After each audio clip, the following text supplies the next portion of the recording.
Beautiful people, what's happening with you? It's your boy back again. Yes, sir. Smith the speaker in the house, in the building, in the hut, in the shack, in the garage, wherever you want to be. I am there with you. Man, I hope everybody's just doing great, man. Healthy, and finding some form of peace, that resonates with you. Everyone's peace is not the same. That's what makes us phenomenal creatures. Welcome to the show, Smith the Speaker, man. You know what to do. Hit the subscribe, hit the like, share it. You know what I'm saying? Again, going live on YouTube without the use of a third party platform brings you into my home because I cannot figure out a way to blur the background on the live. Maybe it's there, maybe one of you tech savvy cats can help me. It's not that big a deal, but can I just feel like, oh, everybody's up in here. You know what I'm saying? And it is what it is. We're good. Man, how's everyone doing? Welcome to Smith the Speaker, where I try to provide some evidence of positivity, education, motivation. Um, I really never really have a rundown of the show. I kind of just wing it, which is probably unprofessional. But again, like I always say, I'm not a professional at this. This is just my little piece of the world where I try to do what I can to provide some kind of an avenue, a flow, if you will, for some information to be shared to get to the people that it may need, right? I don't know if you can see me, but I'm actually trying to do something on the fly here with this, and if that's not working, so we're good. I'm gonna just get up out of here and get back to what I was trying to do because I don't know what I'm doing.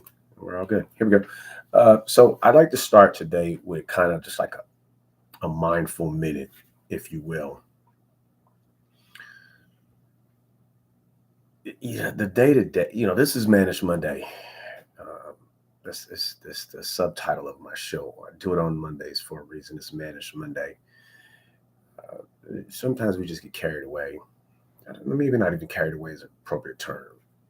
Focused on the grind, the hustle. Now, forget to be mindful, right, of where we are and what we're doing. So I just want to take this time to have a mindful minute, and some of it is that you kind of reap what you sow. If you're not mindful, you might tend to forget some things and overlook the preciousness of the moment that we're in. You know, it's like put I don't know how to say it. Flower the grass that's under your or water the grass that's underneath your feet. Let that sprout. Let that resonate. Let that grow right then and there. You know, um, I know that I had said this once before. The grass is not always greener on the other side of the fence, but they got a pool and a pool table and a bar. So what? My grass uh, is dead. They still got that. You know what I'm saying? So I just say, be mindful. Mindful minute, man. Fertilize the grass that you're standing on right now. See what that harvest brings instead of worrying about the grass 10 feet away. I know a lot of stuff going on there. That's the mindful minute, man. Just be in the present. You reap what you sow. You know what I'm saying? Don't overlook it. Um, so let's get on to the Mannish Monday, man. I just want to do a quick weekend wrap up. Like so many things, we're still talking about terrorists from our current administration. I know a lot of people heard that word. And again, man, I'm always just trying to be mindful, like who I'm when I say things, because a lot of things can be just said in jest, and it's all encompassing. Um, when you think of the word patriot, for me, I see something probably totally different than what those that are self-announced, proclaimed patriots think of that. Think about those patriots that tossed tea into the harbor. They did that because they didn't like the tariffs. Oh, the irony. Uh, and this goes why education is so important. So important. Um, not only was it the singularity of tariffs, but it was against tyranny of the king.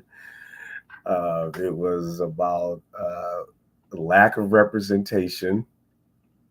Oh man, it was so many things.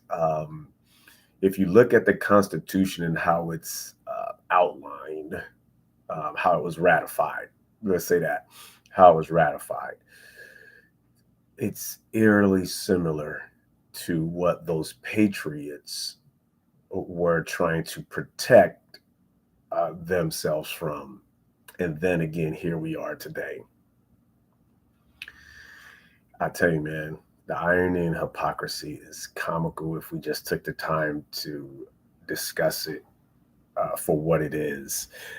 That's why, as much as I love the historical part of the Constitution and the political allegations of things that go on, it is so open to ambiguity, loopholes, interpretation.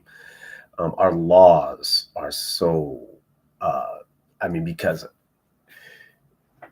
precedence is the foundation of law and justice, allegedly here.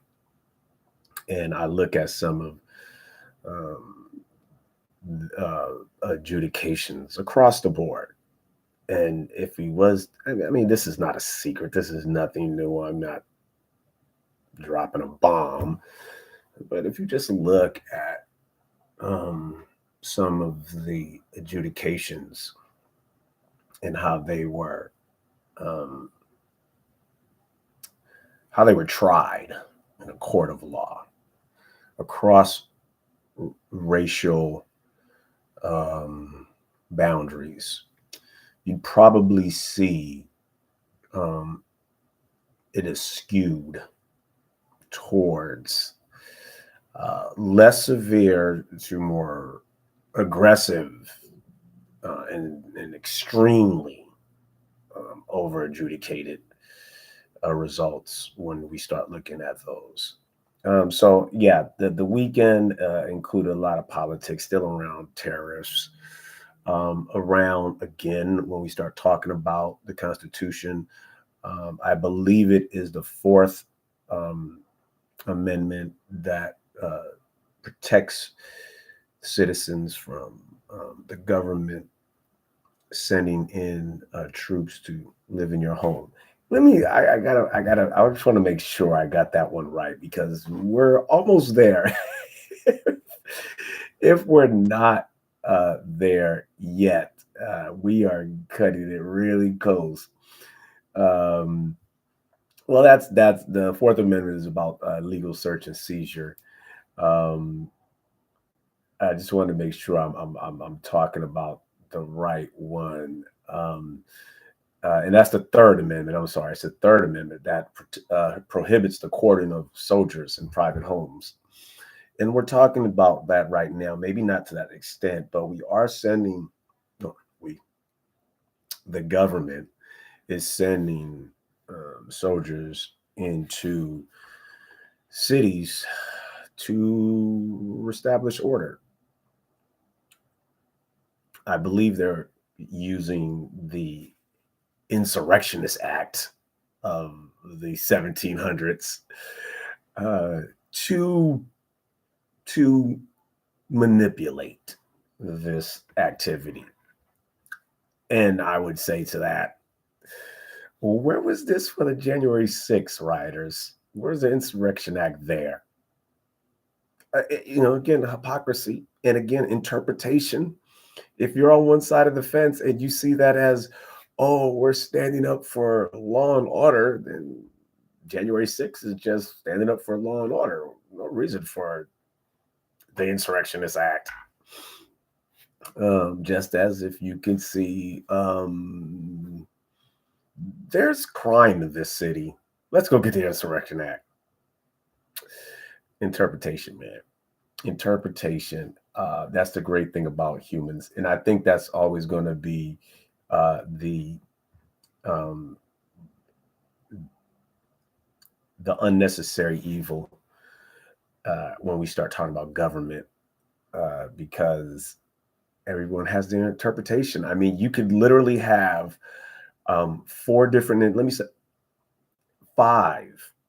different individuals who went to the exact same institution of education, the exact same, let's just say, law education. And all 5 of them could have a totally different interpretation of the Constitution, Bill of Rights, the role of the Supreme Court, the role of the executive office, the role of Congress, the role of local officials. And that's therein lies your problem. There's not one sole concrete way of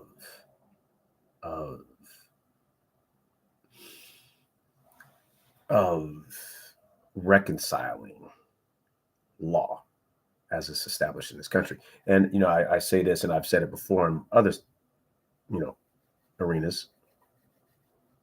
Revolutions in their makeup inherently eat themselves within. I think revolutions never have an exit strategy. I mean, I just look through history and just think about the revolutions. This is really not an exit strategy. There's meaning, there's reasons why, good, bad, or indifference, but I'm just not sure they have the exit strategy. I think a lot of revolutions begin with, we don't like this, so let's do something about it. And I'm just talking across the board. Now, don't get me wrong. There are some revolutions which I admire that have I wouldn't say an exit strategy, but a purpose. You know what I'm saying? Like why such things may endure and become sustainable if we do this X, Y, and Z. And I think maybe somewhere in my mind, I know these folks that were fighting tyranny and terrorists in the 1700s. Their long-range forecasts included slavery to endure throughout the ages. So they kind of built law and the Constitution around that thought, and never, ever did they think that cash cow would die and reimagine itself as an all-inclusive cash cow. So I never really thought that there was an exit strategy for that revolution. Empires believe that they just reign forever. They just reign forever. So why should we have an exit strategy? Why should we have an end game, right? So yeah, that's politics. It's what's funny, and I said this before. So much things change; they stay exactly the same. And here we are with politics. Same clowns, different show, different times, but same acts, same curtain call. Same entertainment value. And until the people begin to invest and engage and reside in the arenas, we'll still have these I like to call them high school antics. That's what's going on in our government. Just high school antics for student body. So when no one's stolen the other one's logo or fart balloons when they go to sit down, which I won't. I wouldn't doubt. Sports. We're in the middle of football season. My football team that I coach, we lost our first playoff game, so we're out. But super proud of those kids. Football's a different beast. We all know that. We are in the World Series time of the year. I'm not into it. I love baseball, but I'm not into it. I love Mookie Betts. Dude is phenomenal. I think he's underrated. I know where all the hyperbole is, and it's a little bit disheartening. So after saying this, I think I've become, every day I get more and more connected to sports. You just too much. It's too much politics. NBA is underway. I don't know if I'm going to pick up on it. Again, I keep this stuff in the background because I hear it. I'm not going to say I'm not a sports fan. I'm not a political fan in the sports arena. The capitalistic attitudes, the good old boy mindsets that we see day in and day out, the exploitation of culture for the benefit of a buck. Some of us are selling out, not all of us. I'm not going to sit here and judge you. I'm sure we all have our reasons why we do that, and that's totally fine. If that fits you, again, I just see it like I see it, and who am I, to tell you not to do that? Go ahead, make billions, billions, and make your own family. And then I do want to say this while I say that, because it'd be jealous if I didn't. We have wonderful human beings who are in the world of sports across the sporting globe that do amazing work behind the scenes with their platform, with their financial stability, and where they are actually making a difference in young people's lives and in the community. That I salute. I respect that. Because if you have that, I think heavy is the shoulder that wears the crown. You got that ability, and to give back in a positive, tangible, sustainable way, and you don't get highlighted for it, I'm with it. Love it. So shout out to the women and men that do that without recognition. Salute. We are coming up on the first trimester, I believe, of the school year. I know some people are doing institutions are doing semesters, trimesters. Some are doing quarters. Some are doing semesters, whatever. I would just say this is a great time, if you haven't already, schedule a parent conference meeting, an admin parent meeting, or maybe just get a report card or up to date what's going on with your child's education. Not just the education part, but the behavioral part, the citizenship, right? We used to I remember having a citizenship grade in school, and I didn't know what that was. I did not know what that was.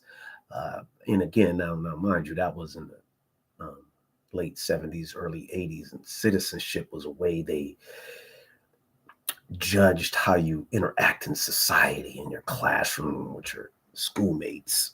So yeah, I'm not sure if they have that anymore. I think they call it social emotional behavior, which I'm cool with, right? Like, how do you, as a young person, navigate these new people, these other young, new, weird, strange people? Some look like you, some don't. How are we engaging with them? So I would say parents, guardians, loved ones with young people in their life, that's in the school. Get in with the school if you haven't set up a parent conference meeting, or just show up to the school and say, what's up? What's happening? Trying to see what's up with my loved one. They all right? You know what I'm saying? They learning something? Or you just pushing them through? I like to say to California, they let young black and brown boys leave high school with less than 33% proficiency in math and English. Got to nip that in the bud in kindergarten. Can't wait to high school. Now it's catch up. So yeah, that was about the weekend roundup. Not much going on there. The same old, like I said, same old clown show, just different times. Same different current calls. Let's get the week off right. Um, Understanding love, man. Rez, you know I love you. I always say that in my little shorts, my little videos, daily inspirationals. Man, understanding what love is. You know, KRS-One with his song, man, Love's Gonna Get You. So dope. So before its time. So incredibly sustainable. You understanding what love is and differentiating. Again, this goes back to perspective in our interpretations. And I say this all the time. Young people only know what we introduce them to. So if you telling a person, whether you're the government, whether you're the parent, whether you're a loved one, whatever, that we make peace through violence, then that's what you're teaching them. Back to, you know, what I'm saying about reaping what you sow. Um, you know, understanding the power of love, and then understand love is not kissing, love is not the sexual part.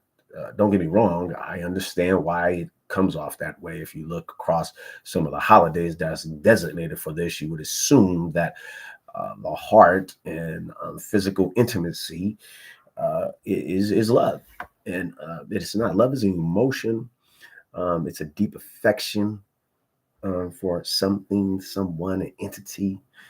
Um, and it's how we interpret what are we loving, where are we putting that energy. Again, like I said, if you're selling this notion that you establish peace uh, via violence, then of course the lesson is I will find love through violence. So I would say I'd like to change that around. My part, when I talk about love, I talk about the affection part and the kindness of it, um, the the human aspect. I do not partner. Again, I'm not a sociologist. I'm not a therapist. I'm not a counselor. Like, I personally believe that human nature, um, when it comes to love, is a practice of acceptance and grace.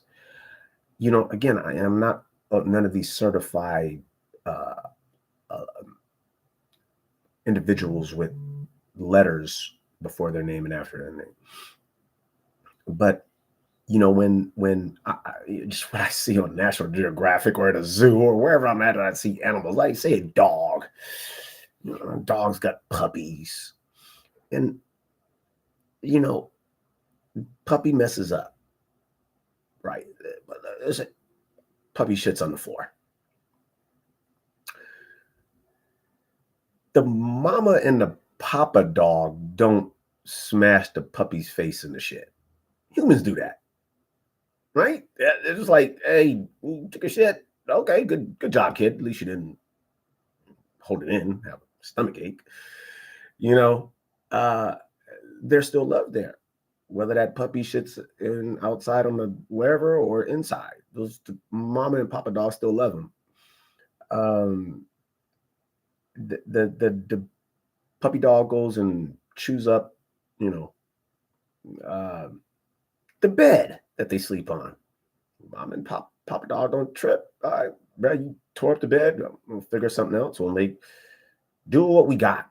We're gonna love you because we're your parents, right?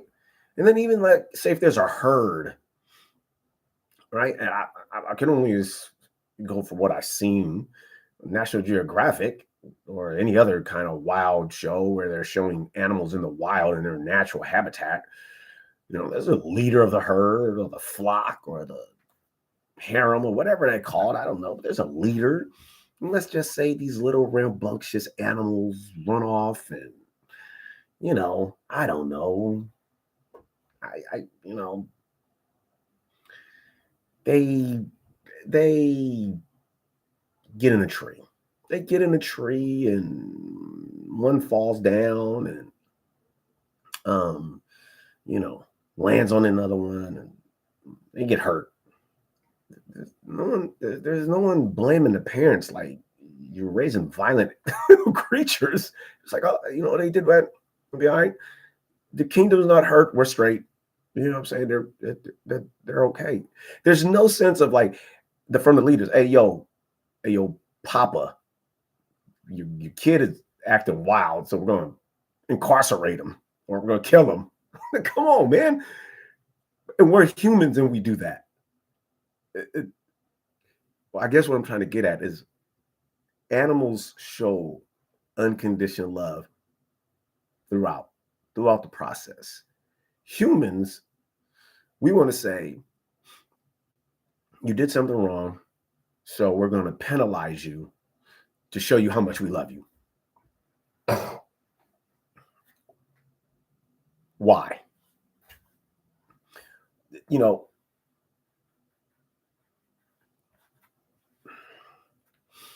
love is about healing. Love is about grace. Love is about forgiveness. Love is a lesson that we learn for humans to occupy a space within our community contract and accept that we are all different and we're going to do things different. Granted, violent behavior is not part of the contract, but it is a byproduct of behavior.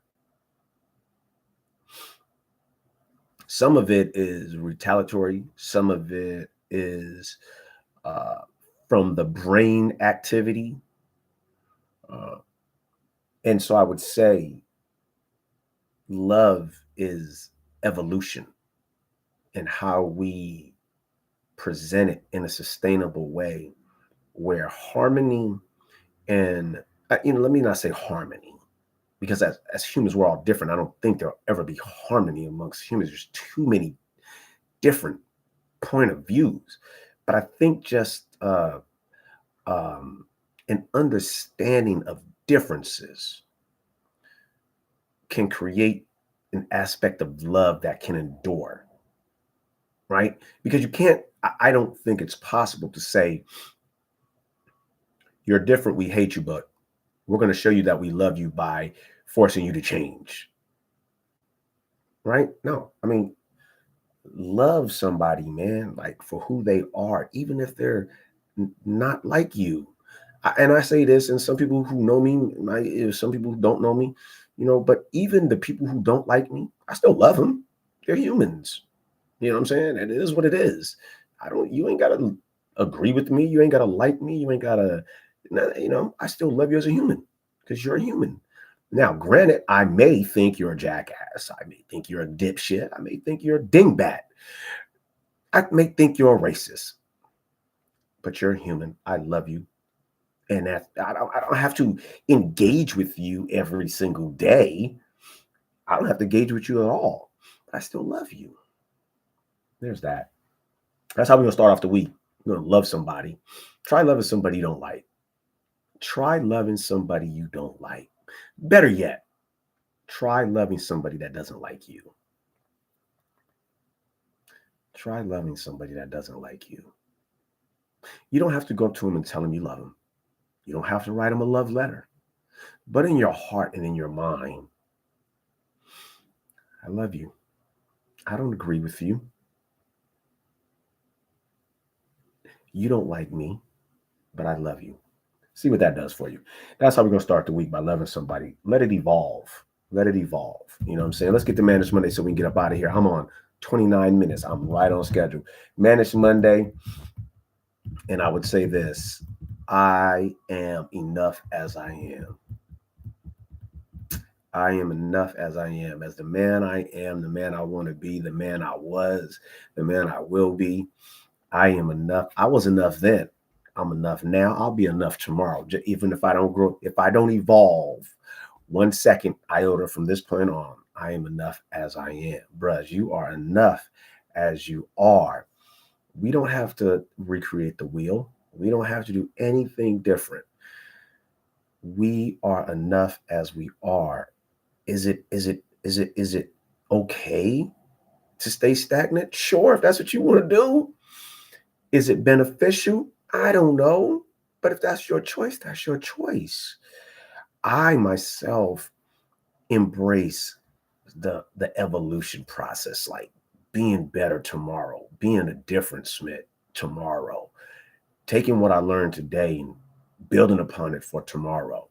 You know, being enough starts with you. You can't be something for nobody else, not your loved ones, not anything, until you love yourself enough to understand that what I got is what I got. I may have male pattern baldness.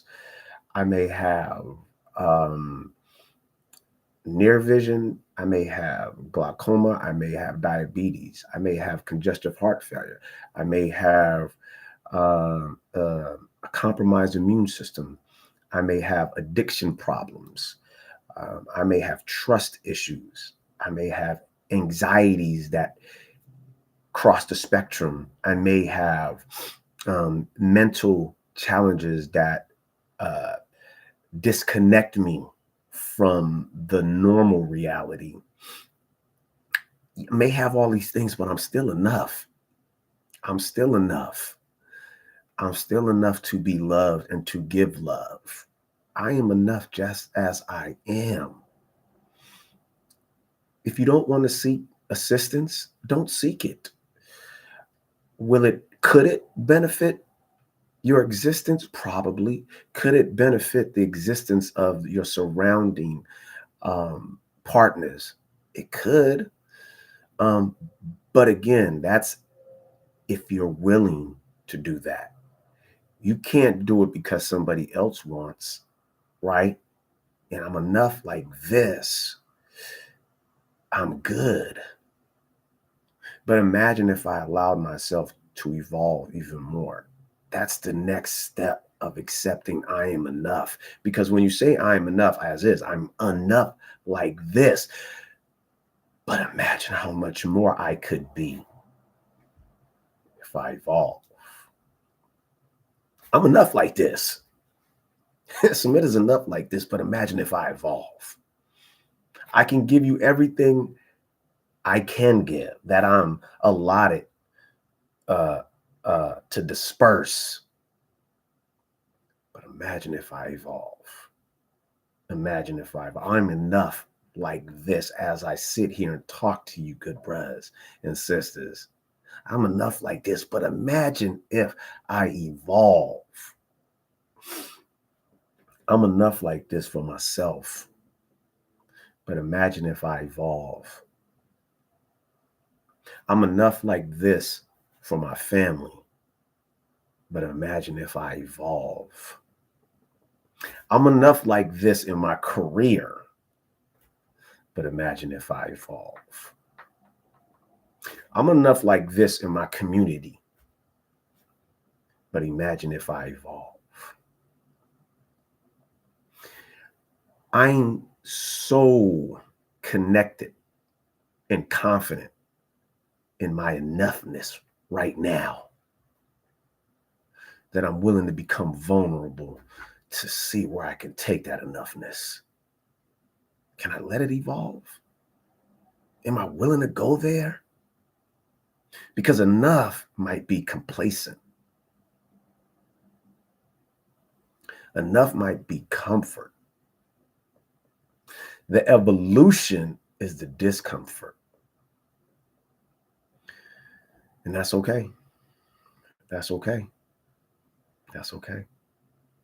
See, this is not about me trying to tell you what to do.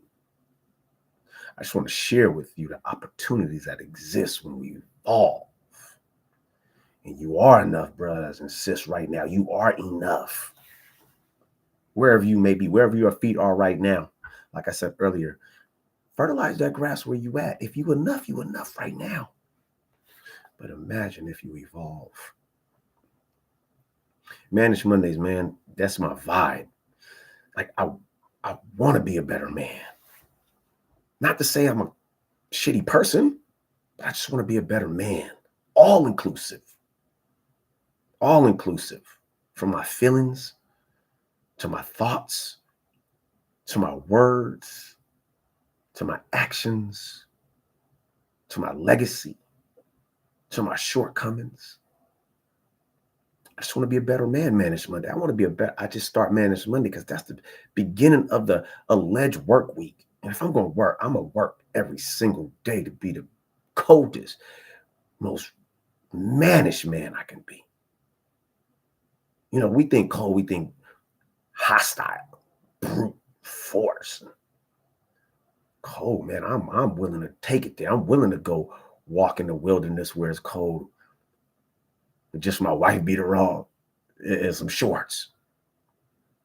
See if I can endure that. See if I can evolve through that. Because I'm okay right now as I am. I'm enough. I got my little hoodie on. I'm good right now. I can do this as a man. But imagine if I went somewhere where it was uncomfortable and the unknown was everywhere. Would I evolve? Could I evolve? And then what happens when I get to the other side of that evolution phase? Man, you are enough, bros. We are enough. Don't be afraid to evolve. That's my Mannish Monday, man.